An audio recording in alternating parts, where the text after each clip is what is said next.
शेतकरी सर्जा नाचर, शेतकरी राजा नाचर,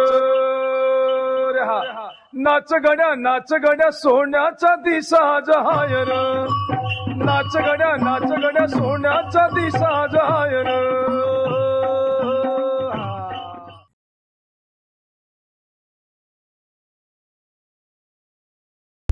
साताऱ्यातील कोरेगाव तालुक्यातील तडवळे हे गाव बागायती शेतजमिनीचे गाव म्हणून ओळखले जाते.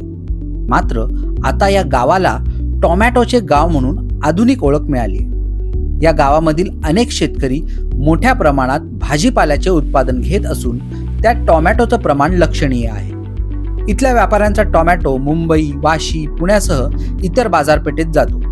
येथील टोमॅटो उत्पादक टोमॅटो आमचा दरही आमचा या संकल्पनेवर शेतकऱ्याच्या बांधावरच टोमॅटोची विक्री करतात. गेल्या 24 वर्षापासून या गावामध्ये फक्त टोमॅटोची शेती हे प्रमुख पीक घेतले जाते. या माध्यमातून तडवळे गावातून वर्षाला हजारो टन टोमॅटोची विक्री होत असून यातून तडवळे गावात 10 ते 15 कोटींची उलाढाल होत असल्याची माहिती येथील ग्रामस्थ शेतकऱ्यांनी दिली.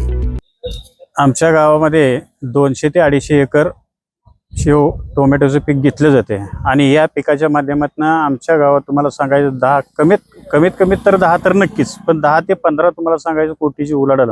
जसं भिलार गाव हे पुस्तकाचं किंवा त्या पद्धतीतून तुम्हाला सांगायचं प्रसिद्ध आहे, तसं आमचं गाव सुद्धा तुम्हाला सांगायचं टोमॅटोच्या बाबतीत प्रसिद्ध आहे. आणि प्रत्येकाच्या बांधावर जाऊन तुम्हाला सांगायचं त्या वेळेला जे आमचं दर ठरलेलं आहे त्या पद्धतीनं आम्ही टोमॅटो दाखवून आमच्या गावची प्रगती ही जवळजवळ महाराष्ट्रभर ख्याती आहे.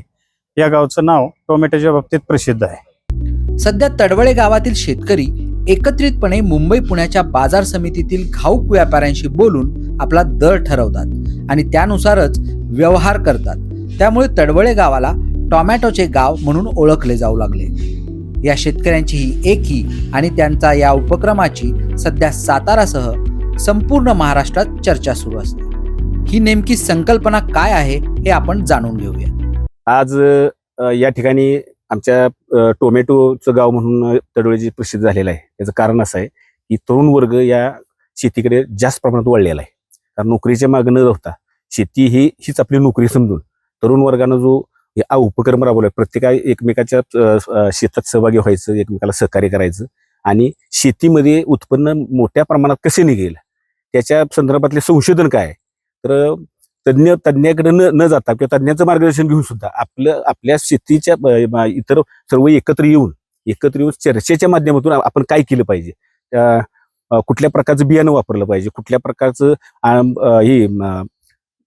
आपल्या निसर्गानं जर आपल्यावर हानी केली तर त्याच्यापासून कसं सावरलं पाहिजे, या संदर्भात सर्व तरुण एकत्र येऊन टोमॅटोची शेतीचं उत्पन्न करताना चांगल्या प्रकारे उत्पन्न निघतं. काही वेळेला लॉस होतो, परंतु लॉस करण्याची ताकद सुद्धा त्यांनी निर्माण केलेली आहे आणि याच्यातून थोड्या दिवसाचंच पीक परंतु उत्पन्न मोठ्या प्रमाणात अशा प्रकारचं पीक आज शेती या गावात घेतलं जातं. आणि एक टोमॅटोचं गाव म्हणून तडवळे नाव मिळालेलं आहे. आणि जो उपक्रम त्यांनी राबवलेला आहे, आपल्या गावामध्ये दर फुटला पाहिजे, तर सर्व शेतकरी व्यापारी सगळे एकत्र येतात आणि तो दर ठरलेला जातो. सगळ्या शहरातले दर आणि त्याचा मध्य काढून तो दर ठरला जातो आणि तो दर शेतकऱ्याला पूर्णपणे दिला जातो. दिल्यानंतर माल गेल्यानंतर तो जो दर ठरेल तोच दर दिला जातो. हे खास वैशिष्ट्य या ठिकाणी असतं आणि त्यामुळे शेतकरी हा आता समृद्ध आणि स्वतःच्या पायावर उभं राहण्याची आता नवीन पिढीची स्थिती झालेली आहे.